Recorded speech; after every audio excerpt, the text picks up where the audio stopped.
এক ট্যাক্সি চালকের যৌন নিগ্রহের শিকার এবার ত্রিপুরার এক তরুণী। আপনাদেরকে আরো একবার জানিয়ে রাখবো এই মুহূর্তের সবচাইতে বড় খবর, চেন্নাই শহরে কিন্তু 22 বছর বয়সী এক তরুণী, ত্রিপুরার তরুণী বলবো, সে ত্রিপুরার বাসিন্দা এবং কর্মসূত্রে সে চেন্নাই অবস্থান করছিল। সোমবার 27 অক্টোবর গভীর রাতে সে কোনো এক কারণে একটি রাইড শেয়ারিং অ্যাপের মাধ্যমে ট্যাক্সি বুক করে এবং যাওয়ার পথে চালক শিবকুমার তাকে নির্জন এলাকায় নিয়ে গিয়ে যৌন নির্যাতন করে বলে অভিযোগ কিন্তু উঠে আসছে। জানা গেছে ঘটনাটি ঘটে যখন তরুণী পল্লী কানাড়া এলাকায় একটি ব্যক্তিগত কাজে গিয়েছিলেন এবং কাজ শেষে তিনি একই চালককে ফেরার জন্য অপেক্ষা করতে বলেন।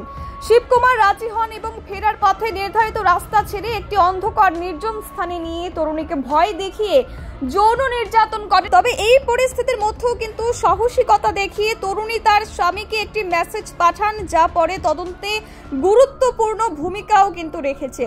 তবে এই ঘটনায় রীতিমতো একটা চাঞ্চল্যের সৃষ্টি হয়েছে।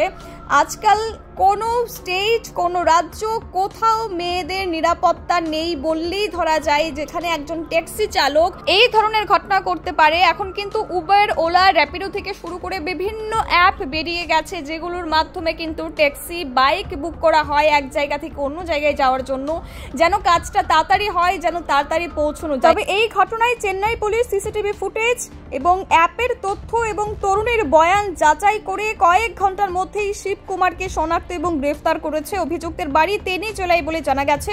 তবে চেন্নাই পুলিশ কিন্তু কিছু ঘন্টার মধ্যেই ভীষণ তৎপরভাবে কাজ করে অভিযুক্তকে গ্রেফতার করেছে।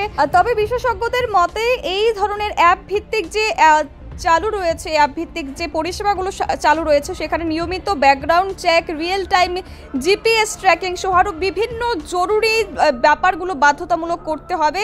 তবেই কিন্তু যে কোনো কেউ যখন এই ধরনের অ্যাপ থেকে কোনো রাইড বুক করবে, কোনো রাইডারকে বুক করবে, কোনো গাড়ি, ট্যাক্সি বা বাইক, তখন কিন্তু সুরক্ষিত থাকার ব্যাপারটা অনেকাংশেই বেড়ে যাচ্ছে। অবশ্যই আরও বিভিন্ন ধরনের খবরাখবরের জন্য ফলো করুন পিভি নর্থ ইস্ট পেজটি।